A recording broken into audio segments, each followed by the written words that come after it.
Let's revisit our favorite space wizards, the Jedi, in what I'm hoping is going to be the final edition of Why We Can't Have Nice Things Jedi, uh, and talk about the binary that the Jedi ascribe to and why it can never be balanced.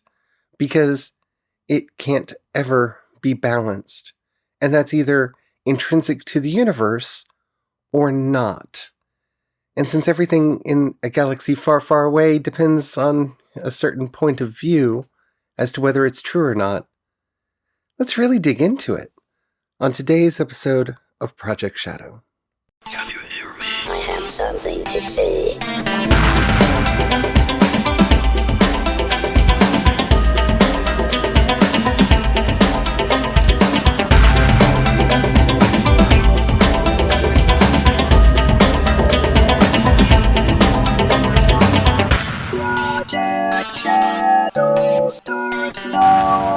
Hello everyone, how are you doing today? My name's Charlie. You might know me better as sci-fi fantasy writer C.E. Dorset, especially if you're reading my latest book, Crucify My Love.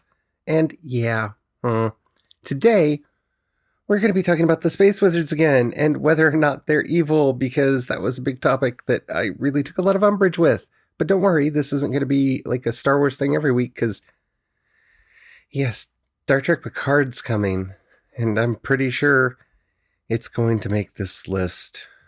I'm hoping it doesn't, but we'll see. Until then, let's do the Space Wizards again. Sorry, so many people did articles and videos and whatnot, and it just really got under my skin. And I promise I'm done. This is the last time, hopefully for a while, that we'll be talking about this. But before we do, if you haven't already, please do take a moment to rate this podcast in whatever app you're listening to me on. It really does help out a lot. It tells the algorithm to share the podcast with more people. The more people that listen, the bigger the community. The bigger the community, the better the chance we have of actually communicating with each other. And after all, that's why I do this podcast in the first place. I would like to say hello to our new listeners from Overcast. I'm glad you're here, and I hope you're enjoying the show. Binaries. See, I'm probably, in some ways, overqualified and maybe the wrong person to talk about binaries, because as a non-binary person myself, that binaries are a thing that I have a problem with. They're something that I have a real issue with, but especially when we have a binary between good and evil in the way that Star Wars puts it forward.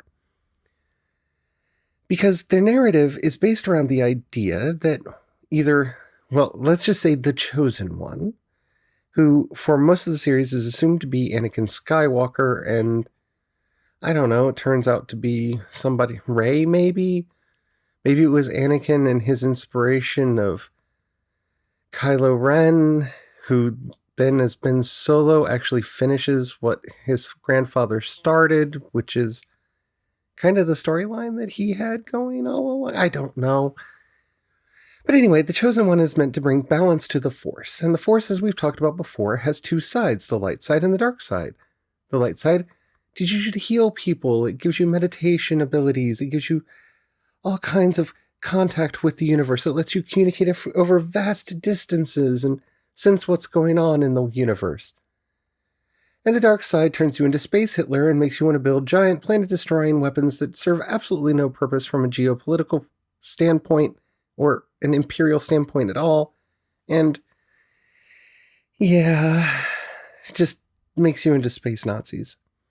So if this is the binary that is needing to find balance, it can't be balanced. There is no balance between these two ideas of altruistic helping of others and evil space Nazi who wants to destroy everything and have everything because greed, mine, everything. Like there's no squaring this circle, if you will. There's no middle ground between these that makes any sort of sense. I mean, you can't be a little bit space Nazi. You can't be just a little bit psychopathic murderer. You can't just, as long as you have just a little bit of, occasionally rage killing people, then you're okay.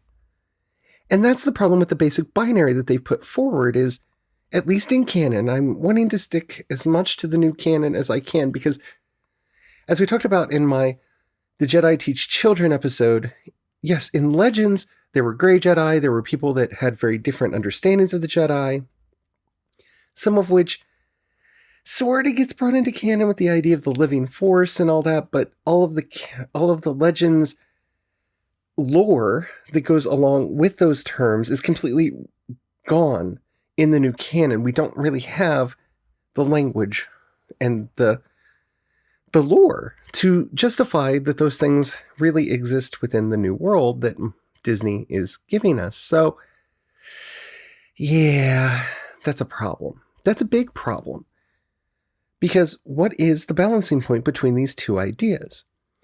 See, if they were not as concerned as they've been with giant space weapons and evil empires and all of that, and the two sides of the Force were more altruism and thinking of others on the one side, and solipsism or being obsessed with yourself on the other side, then you can find balance. Because that is a binary that does exist in the real world, and it's something that does need to find some semblance of balance. If you think too much about yourself, you tend to become greedy and destructive, and people don't want to be around you, and it leads to self-isolation and whatnot.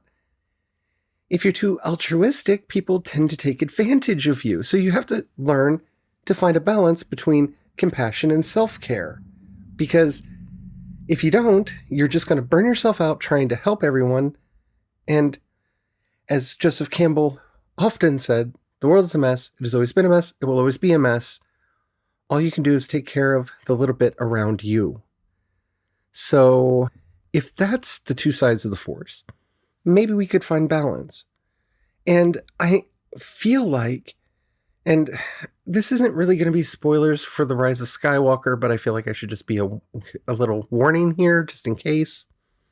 But if we're to believe that by the end of The Rise of Skywalker, they have found some semblance of balance, then Rey has learned that she can use her righteous anger, but not for vengeance and not for attack. So she can use her righteous anger to steal her own will, but not to lash out and attack others. And that may be the balance that they found.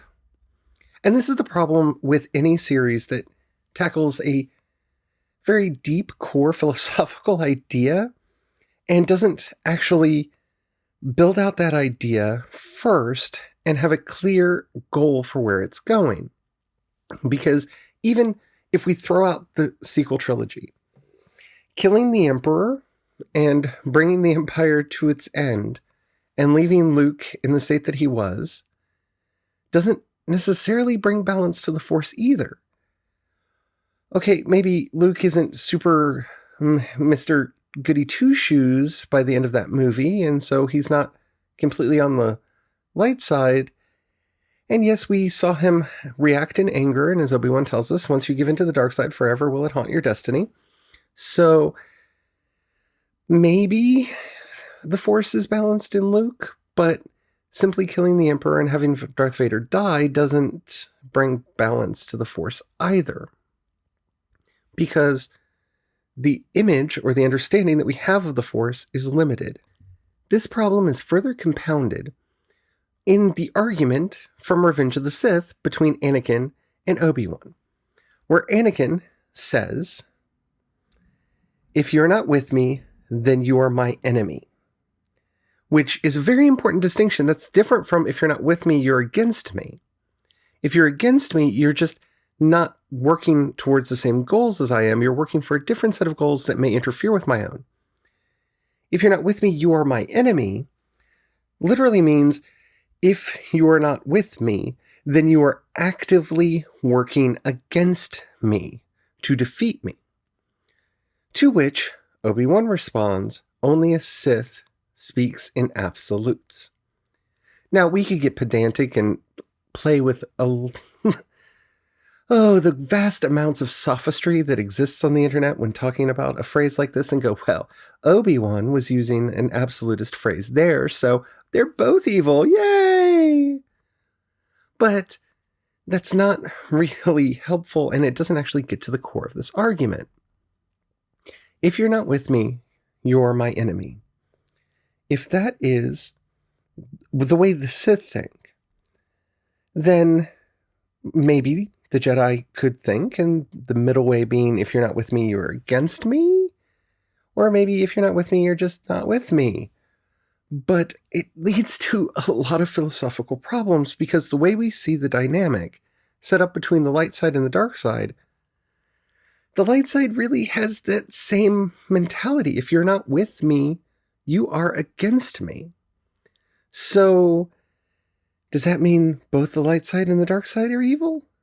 I don't believe that. I don't think that that's true, and I don't think that that works in a story like Star Wars, which is essentially a profound morality tale. At least it was supposed to be, and then they let J.J. Abrams do mystery boxes and other J.J. Abrams-y things with it, and that's a topic for a completely different podcast, and one that I've already done. But what do we do with the Jedi binary? The light side and the dark side? Is there any hope of actually finding balance?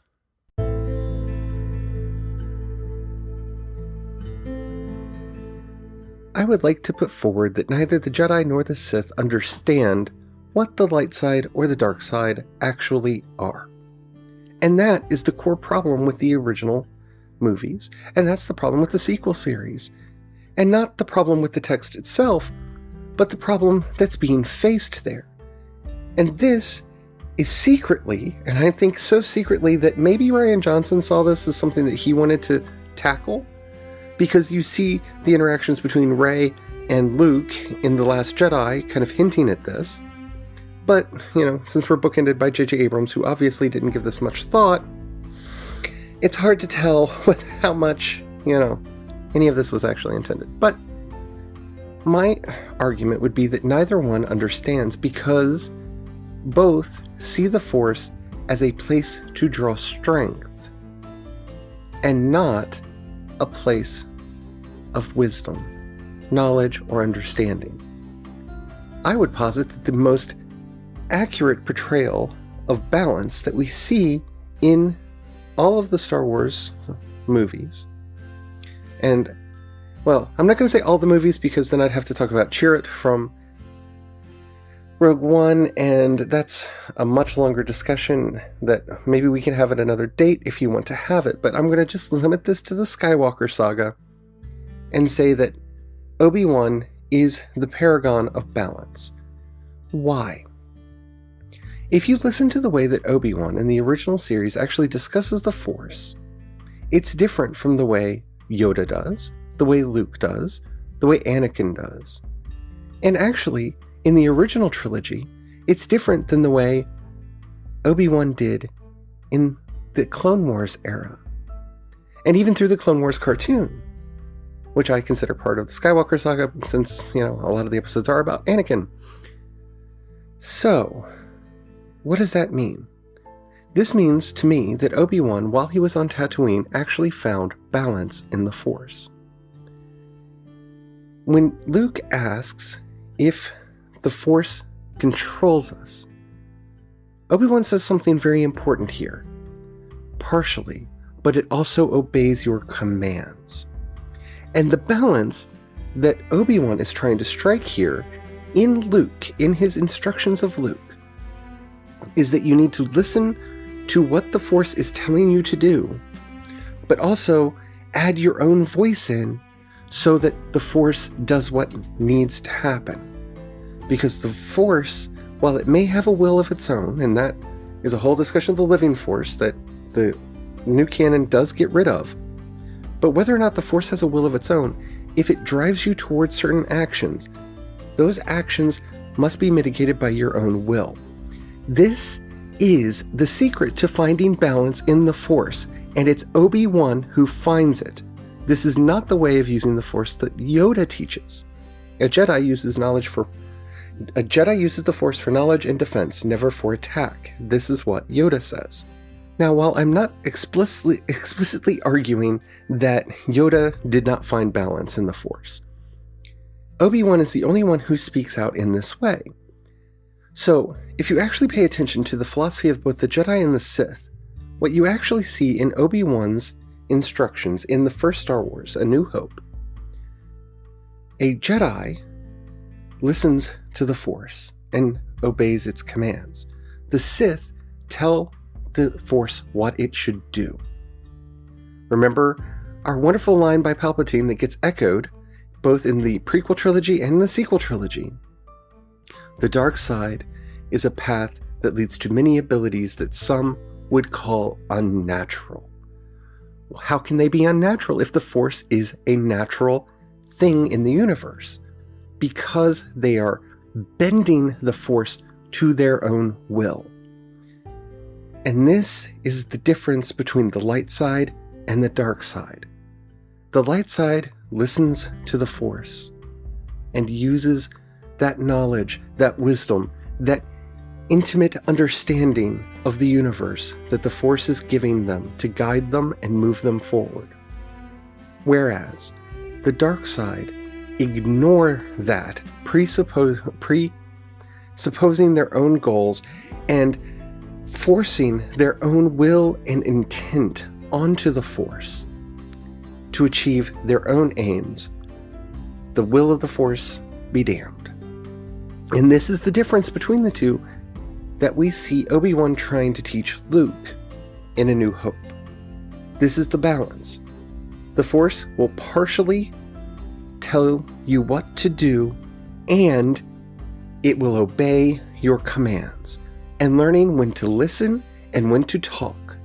That is the balance that a Jedi needs to find in the Force. And this is why I have often said that The Rise of Skywalker may be secretly brilliant, and I'm not going to completely spoil the ending here for those who haven't seen it yet, but the way Rey defeats the Emperor at the end of The Rise of Skywalker is Rey exhibiting this balance that Obi-Wan tried to teach Luke, that Luke eventually sees and participates in himself in The Last Jedi, and that Rey uses to defeat Palpatine and bring balance to the Force. She knows when to listen to the will of the Force and when to command it to do what it needs to do, and finds that balance within herself, and thus finally brings balance to the Force. Because it's not all about listening, and it's not all about commanding. Because this is where the Jedi lost their way.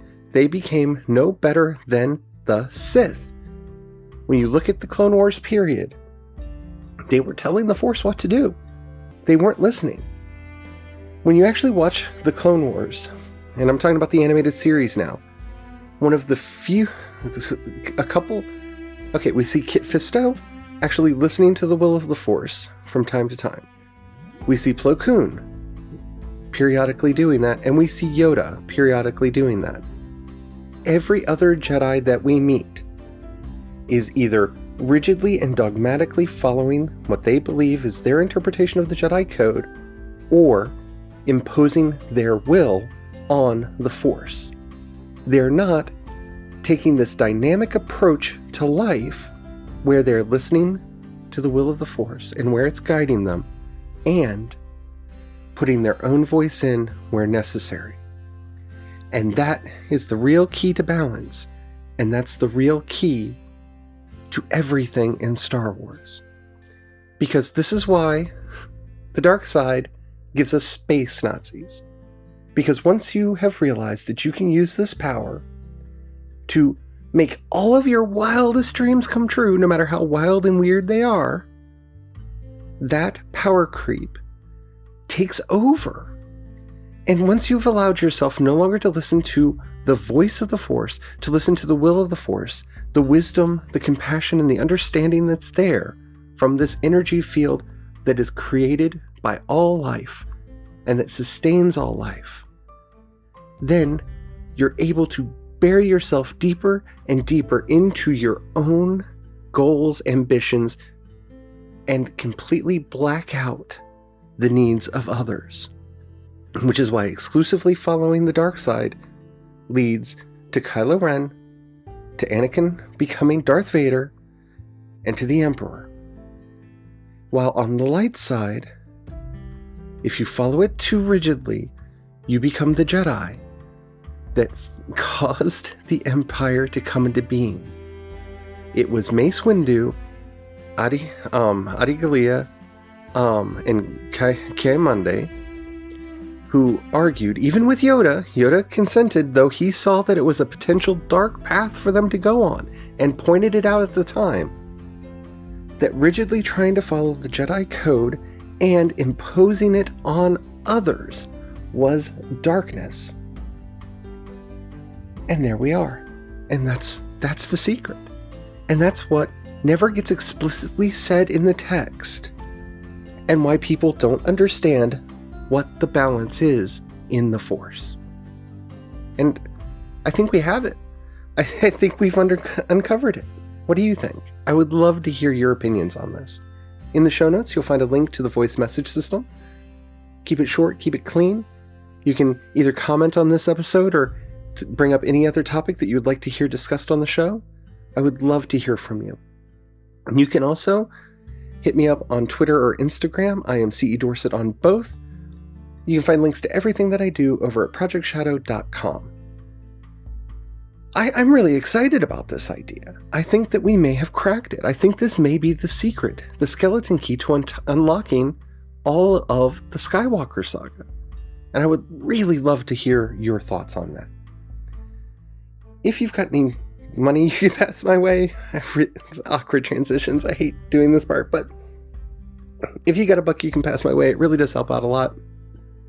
In those self-same show notes, you'll find a link to both the listener support and my Patreon. Anything you can do really does help out more than you understand. If you don't have any money right now, or you don't feel like giving, that's perfectly alright. But if you know somebody you think would like this podcast or anything that I do, please share it with them. That helps out a lot as well. Thank you to everybody who for everything that you do. You guys are an awesome audience, and I love you so much. Alrighty. I've got some things that I'm working on that I'm going to be talking about on the Fiction Friday episode this week. Got a lot of topics kind of in the hopper, but I really do. I'm so happy with everything that's going on right now, and I can't wait to talk to you about some of those things. But until next time, don't forget to have the fun. Bye.